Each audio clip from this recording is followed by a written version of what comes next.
A paz de Cristo, queridos, é com alegria e satisfação que mais uma vez nós estamos chegando para trazer a vocês mais alguns conceitos a respeito da Escola Bíblica Dominical.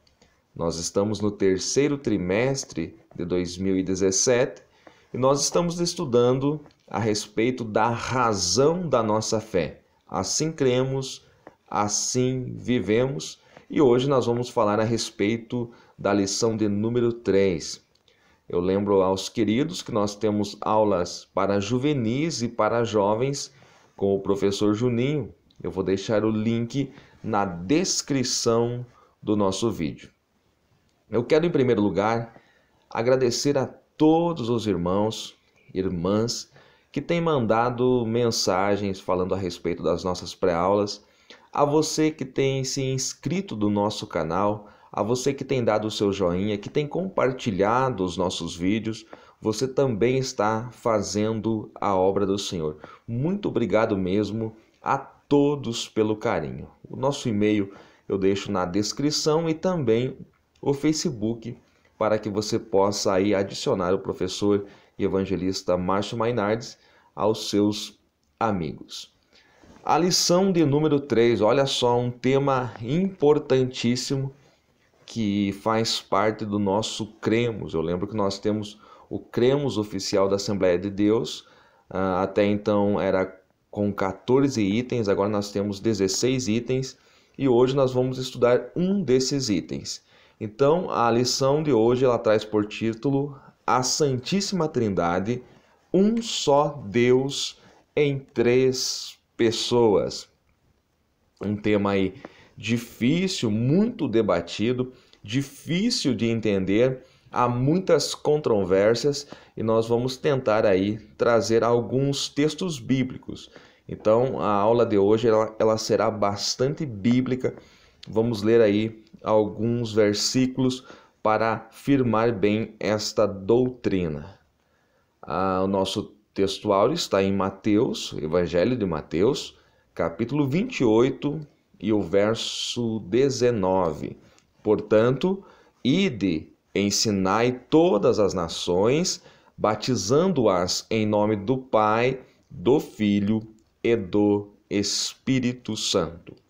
A verdade prática, que é um dos itens do nosso cremos em um só Deus, eternamente subsistente em três pessoas distintas, o Pai, o Filho e o Espírito Santo, iguais em substância, glória, poder e majestade.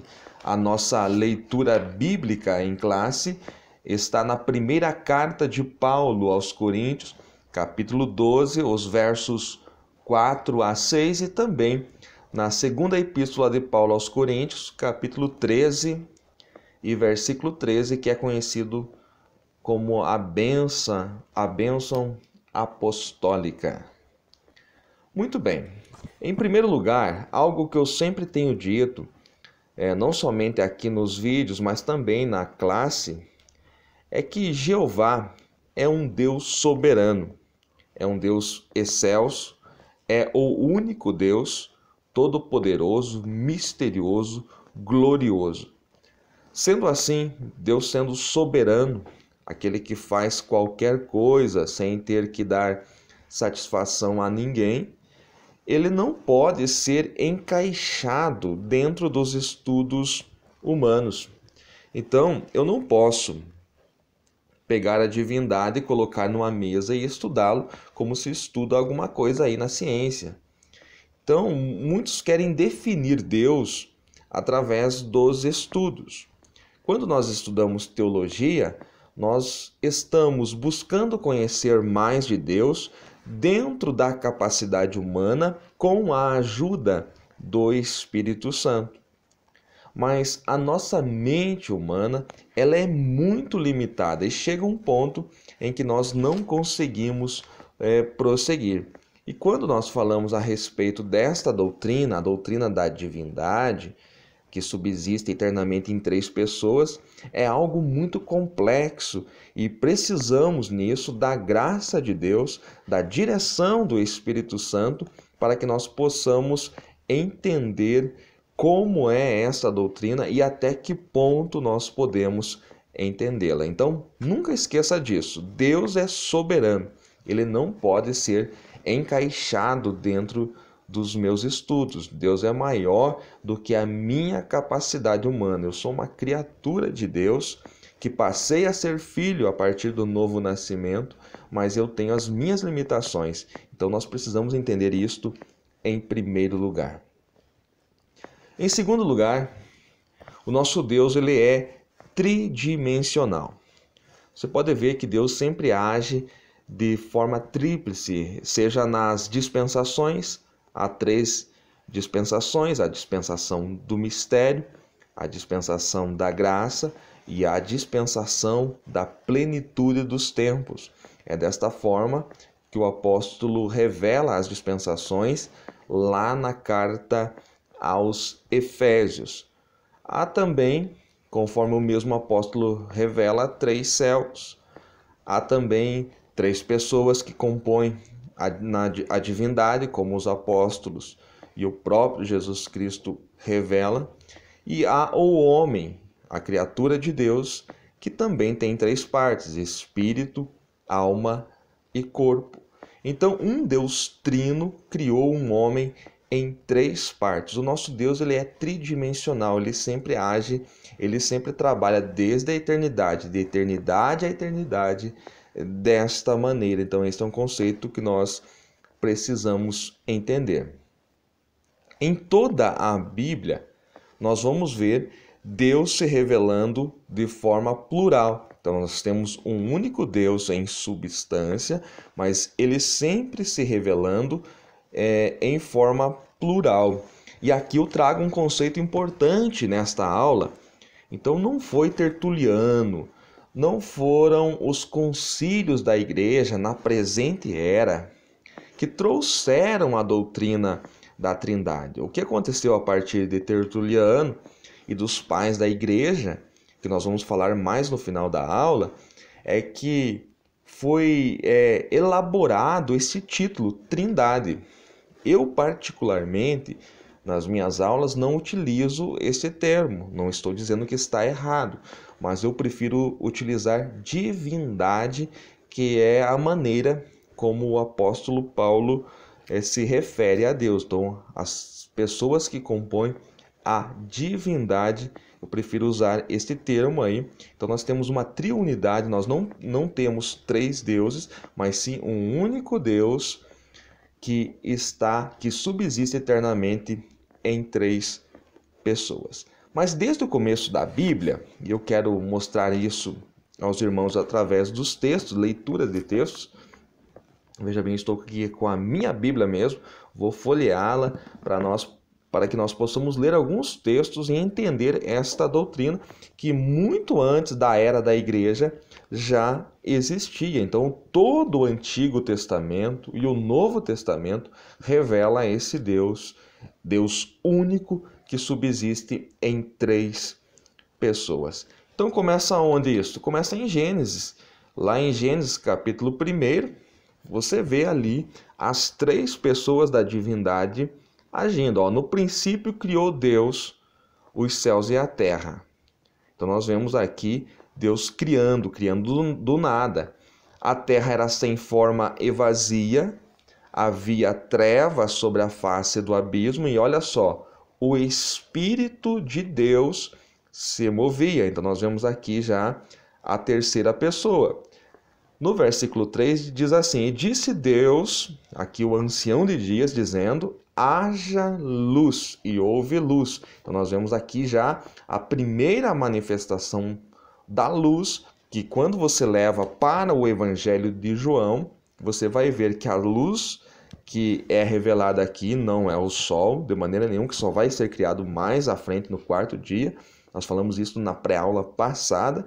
Aqui sim, a manifestação da segunda pessoa da divindade. Então nós vemos aqui a primeira pessoa falando, nós vemos a segunda pessoa iluminando nós vemos o Espírito de Deus se movendo. Então, as três pessoas da divindade, já nos 3 primeiros versículos da Bíblia. Se nós formos, e é isso que nós vamos fazer para o último livro da Bíblia, o último capítulo, então Apocalipse, capítulo de número 22, eu quero ler aqui 2 versículos com os amados.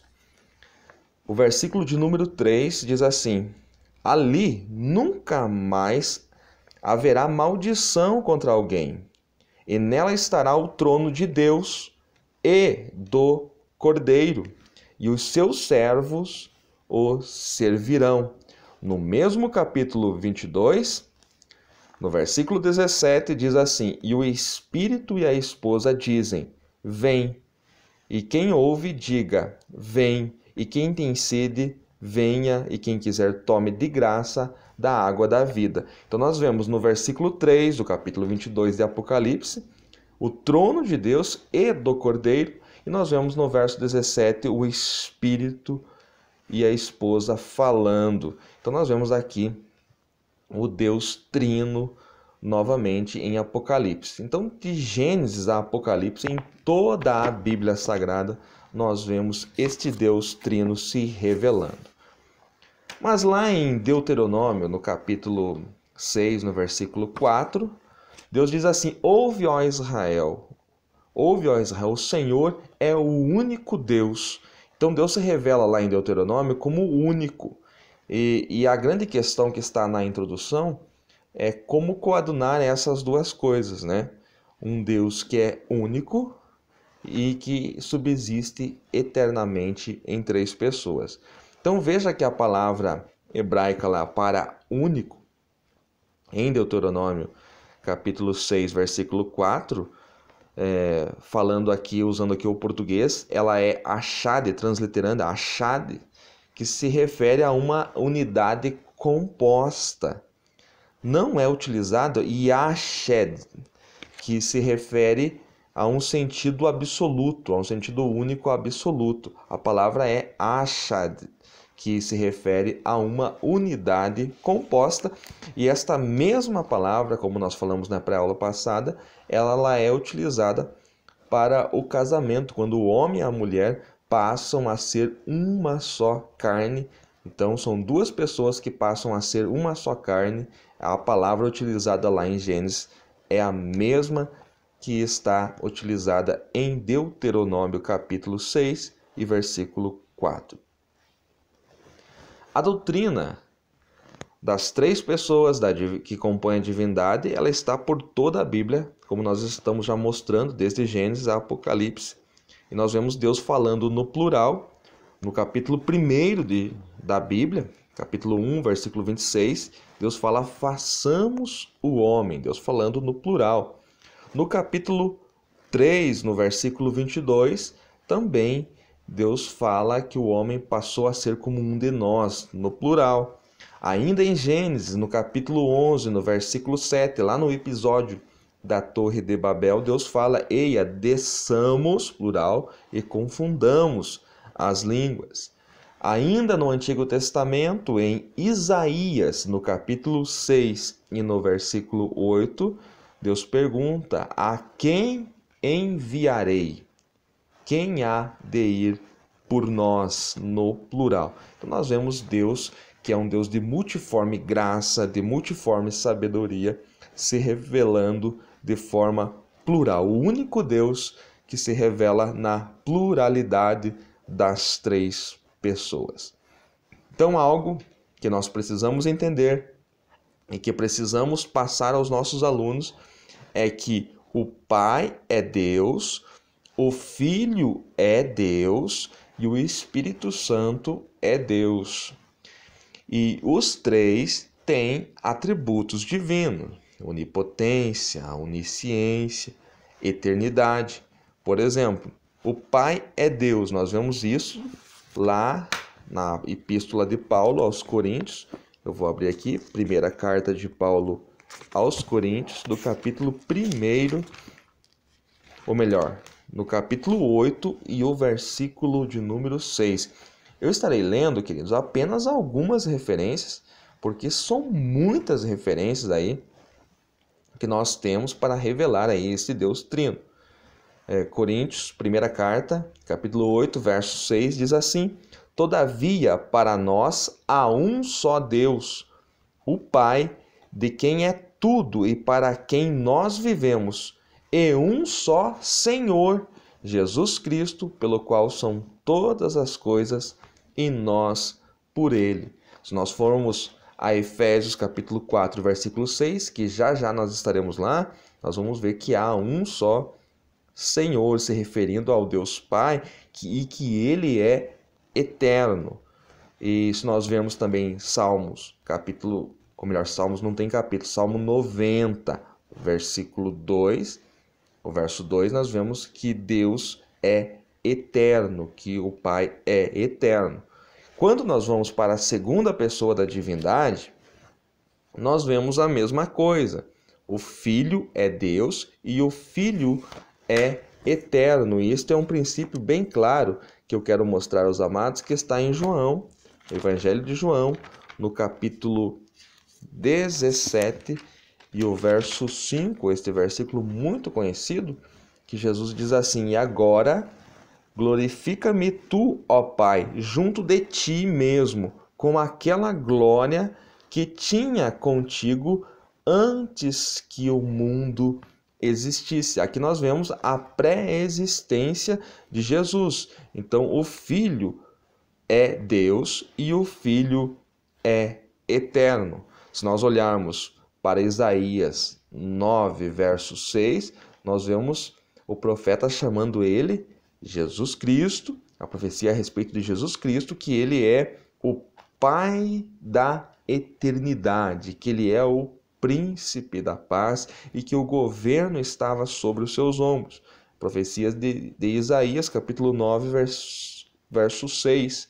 Se nós olharmos para Colossenses, Epístola de Paulo aos Colossenses, capítulo 1, versículo 17, nós vemos que todas as coisas foram feitas por ele, que todas as coisas subsistem através dele, falando aqui do Filho, a segunda pessoa da divindade. Então o Filho é Deus e o Filho é eterno. Se nós formos falar do Espírito Santo, nós vemos em Atos dos Apóstolos, capítulo 5, versículos 3 e 4, que o Espírito Santo é Deus.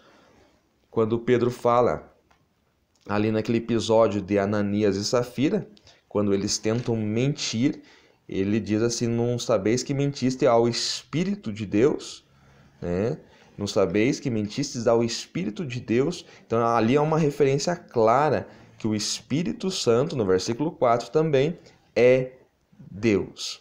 Outro texto que nós podemos ver também, que o Espírito que é Deus também é eterno, é Hebreus, Epístola aos Hebreus, o capítulo 9 e o versículo 14, que diz assim: Quanto mais o sangue de Cristo, que pelo Espírito eterno, olha só, Espírito eterno, se ofereceu a si mesmo, imaculado a Deus, purificará as vossas consciências das obras mortas para servirdes ao Deus vivo.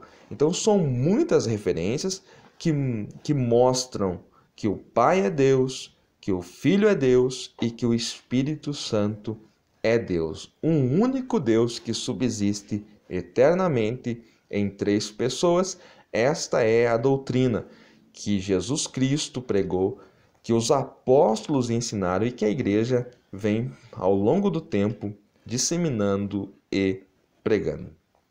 São poucas as resistências. Nós temos aí alguns grupos chamados unicistas que tentam negar aí a existência das três pessoas distintas, mas são grupos pequenos. Por muito tempo pareceu até extinto esta heresia, mas no século XX ela retornou com força nos Estados Unidos e também aqui no Brasil, pequenos grupos mesmo, se comparado à maioria protestante, que disseminam esta doutrina. Nós vemos também, queridos, na Bíblia, as três pessoas de uma só vez, aparecendo de forma distinta em uma só vez, ao mesmo tempo. Então nós vemos isto em Mateus 28 e 19, que é o nosso texto áureo. Portanto, ide e ensinai a todas as nações, batizando-as em nome do Pai, do Filho e do Espírito Santo. Então, a forma trinitária aqui do batismo. Nós vemos em Efésios, nós já vamos ler estes versos, Efésios 4, versículos 4 a 6.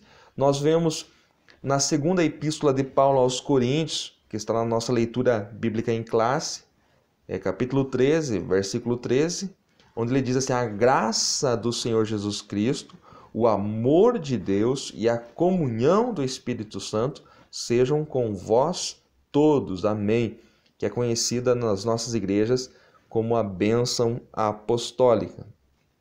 Temos também Efésios 2 e 18, 1 Pedro 1 e 12, vários textos no Novo Testamento em que as três pessoas que compõem a divindade aparecem juntas, atuando de forma distintas. Então, esta doutrina, amados, é uma doutrina inegável. Não tem como você ser um cristão, você ser bíblico e não crer nesta doutrina, que a igreja chama de doutrina da Trindade ou doutrina da divindade, como você quiser chamar, mas que Deus é um só, que subsiste eternamente em três pessoas. Esta é a doutrina bíblica.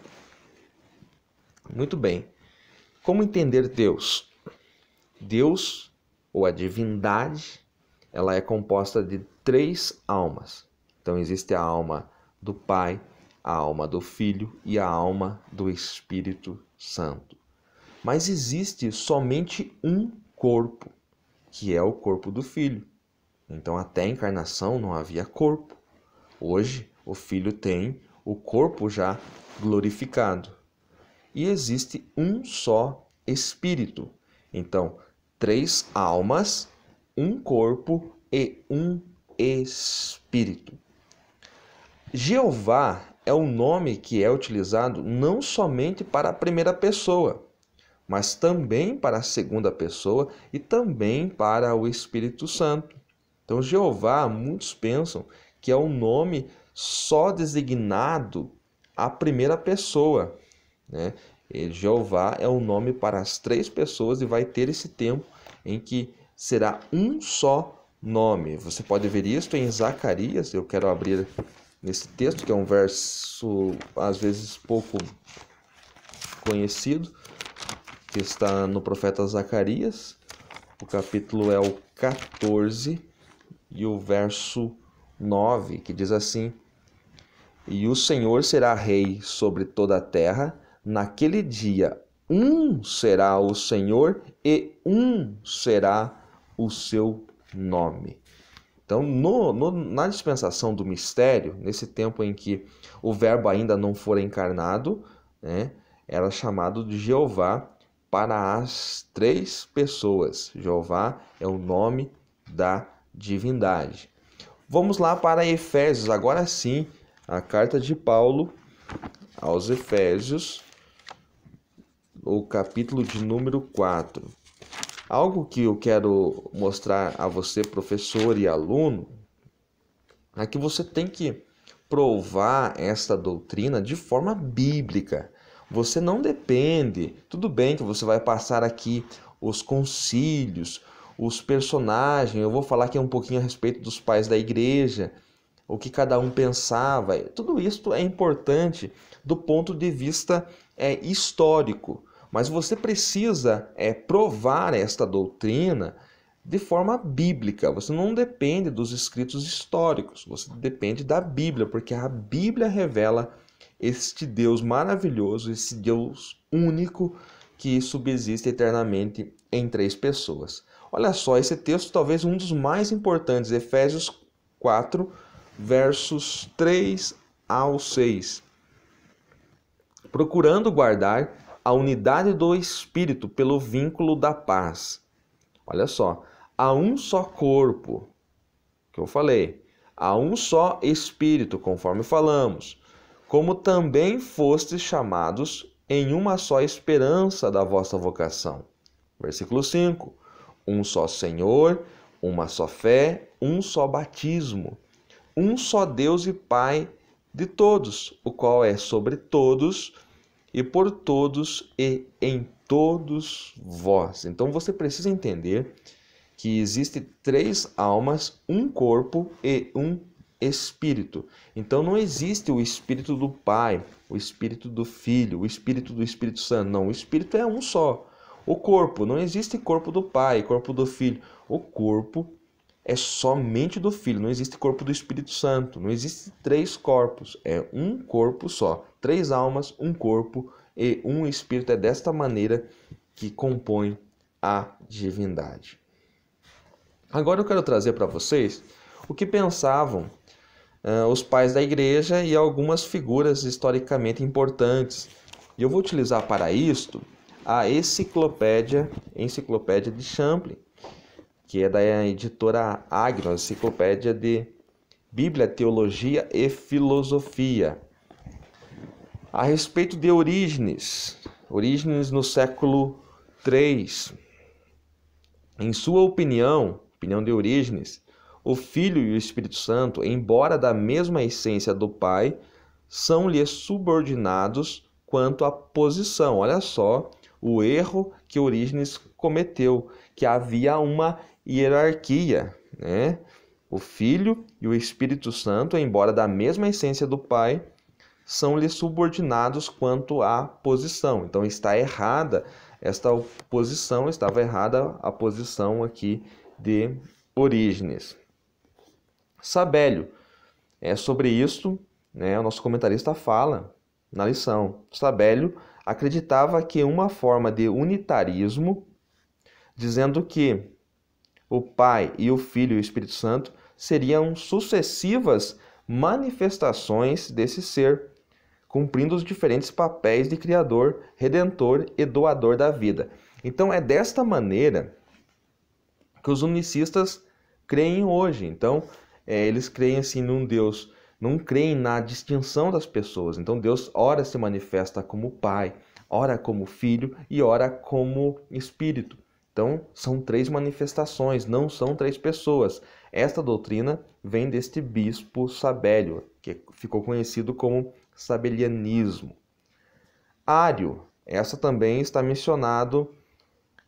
está mencionada na nossa revista. Ário rejeitava o conceito que afirma que o Filho é da mesma natureza do Pai, né? Mas promovia a ideia de que o Filho era de natureza similar à do Pai. Então, sobre o arianismo, uma heresia que prejudicou e muito nos primórdios da igreja primitiva e é mencionada na nossa revista, você pode aí se aprofundar a respeito dela. A respeito do Concílio de Nicéia, declarou-se oficialmente a favor da ideia da mesma natureza, o que fez o trinitarianismo tornar-se a posição ortodoxa. Isso ocorreu em cerca de 325 depois de Cristo. Tomás de Aquino, figura importante entre os pais da igreja, aceitava a noção da trinitarianismo ortodoxo, afirmando, porém, que essa noção só pode ser aceita pela fé, visto que não há qualquer explicação racional para a mesma. Então, esses são os pontos de vista de alguns dos pais da igreja e de alguns historiadores e também de alguns teólogos da antiguidade. A gente não pode ler todos porque são muitos, né? E o mais importante não é o que eles falavam, o que eles pensavam, e sim o que a Bíblia diz, conforme nós já lemos até aqui. Então, quem trouxe essa palavra trindade foi Tertuliano. Tertuliano, queridos, ele foi apenas um meio para que a doutrina fosse revelada. Se Tertuliano não existisse, Deus continuaria sendo Deus, né? E a doutrina seria revelada por outro homem, por outro mensageiro, né? Então, um conselho aqui: não fique exaltando a figura de homens. Tem pessoas que vão falar a respeito da vida do início ao fim de Tertuliano. Tertuliano não é o personagem principal desta aula. O personagem principal desta aula é o próprio Deus soberano. Então, tenha um foco e não se prenda a homens como Tertuliano, Orígenes. Não, Tertuliano foi apenas um meio para que a doutrina fosse revelada. E mais, se você for falar a respeito da vida de Tertuliano, você vai ter que falar do final dela. E esse homem aqui, ele se desviou e seguiu um outro homem, um herege chamado Montano, né, que originou a seita do montanismo, e ele foi um apóstata. Montano dizia que era o próprio Paracleto. Você precisa pesquisar a respeito disso, uma heresia terrível, e o principal seguidor desta heresia, anos mais tarde, foi este mesmo cidadão chamado Tertuliano. Não estou aqui de maneira nenhuma tirando os méritos dele, só estou dizendo que o personagem principal desta aula é o próprio Deus soberano. É a Trindade, é a divindade. Este é o assunto desta aula e você pode prová-la através da Bíblia. Concluindo, quero dizer que Deus só poderia se revelar como um ser supremo de amor se na eternidade ele já se relacionasse. As pessoas da divindade demonstram o amor quando vivem em função uma das outras. Por isso que Jesus pediu para que os seus discípulos vivessem o modelo de unidade que existe na divindade. Lá na oração sacerdotal, a oração que Jesus faz ao Pai é para que os discípulos, seus discípulos, tenham a unidade, tenham o modelo, a própria divindade. Da maneira como ele, o Pai e o Espírito Santo se relacionavam, ele queria que os seus discípulos se relacionassem.